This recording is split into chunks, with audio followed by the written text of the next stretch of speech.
A cybersecurity vulnerability is a weakness. This weakness can be in software, hardware, or organizational processes. Exploitation allows attackers to gain unauthorized access. Think of it like a crack in a wall that allows intruders to enter your house.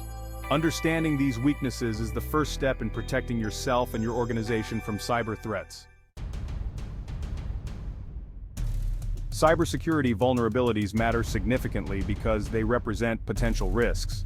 These risks can range from data breaches to system disruptions.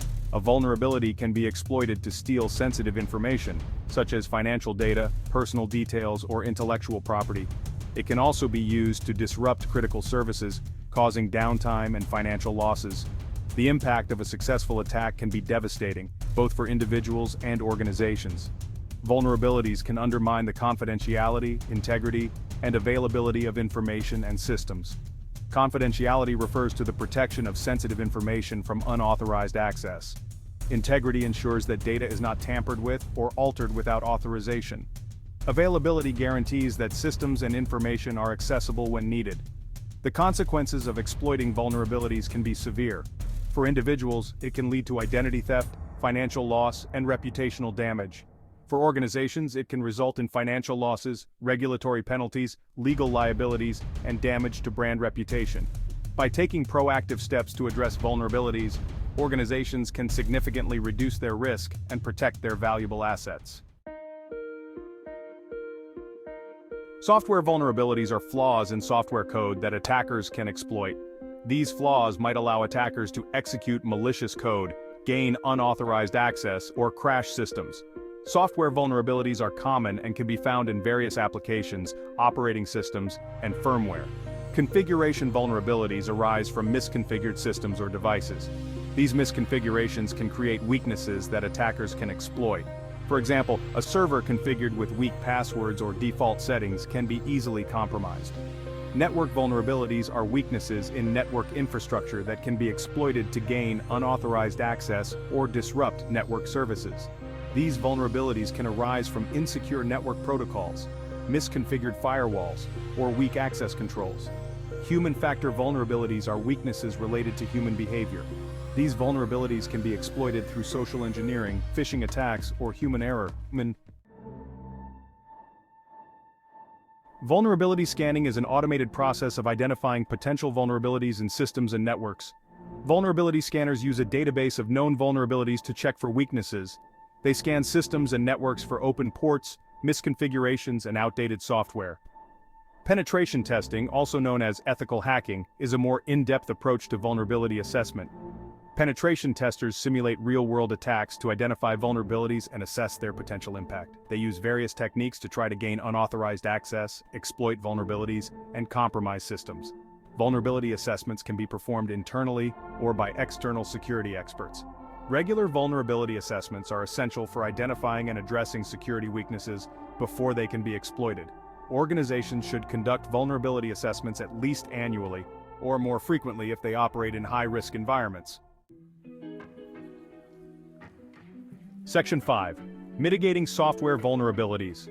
Regularly updating software is crucial for patching known vulnerabilities. Software vendors release updates to address security flaws and improve software functionality. Using strong passwords is essential for preventing unauthorized access. Strong passwords are long, complex, and unique. Employing multi-factor authentication adds an extra layer of security. Multi-factor authentication requires users to provide multiple forms of identification, such as a password and a one-time code. Educating employees about security best practices is essential for mitigating human factor vulnerabilities. Security awareness training can significantly reduce the risk of human error. Section 6. Strengthening configuration and network security. Securely configuring systems and devices is crucial for minimizing vulnerabilities. This includes disabling unnecessary services, configuring strong passwords, and implementing access controls.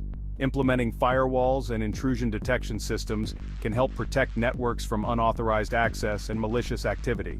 Firewalls act as barriers between networks, blocking unauthorized traffic. Intrusion detection systems monitor network traffic for suspicious activity and alert administrators to potential threats. Regularly reviewing and updating network configurations is essential for maintaining a strong security posture. Using virtual private networks or VPNs can secure remote access to networks. Section 7. Addressing the human element.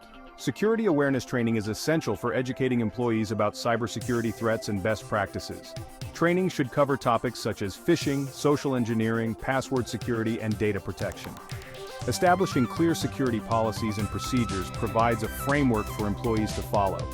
Policies should address issues such as password management, data handling, and incident reporting. Conducting regular security audits can help identify weaknesses in security practices and procedures. Audits can assess the effectiveness of security controls, identify areas for improvement, and ensure that policies are being followed. Promoting a culture of security awareness encourages employees to take ownership of security. Section 8. Developing an incident response plan. An incident response plan outlines the steps to take in the event of a security incident. The plan should include procedures for identifying, containing, eradicating, and recovering from security incidents. Regularly testing and updating the incident response plan is crucial for ensuring its effectiveness. Establishing clear communication channels is essential for effective incident response.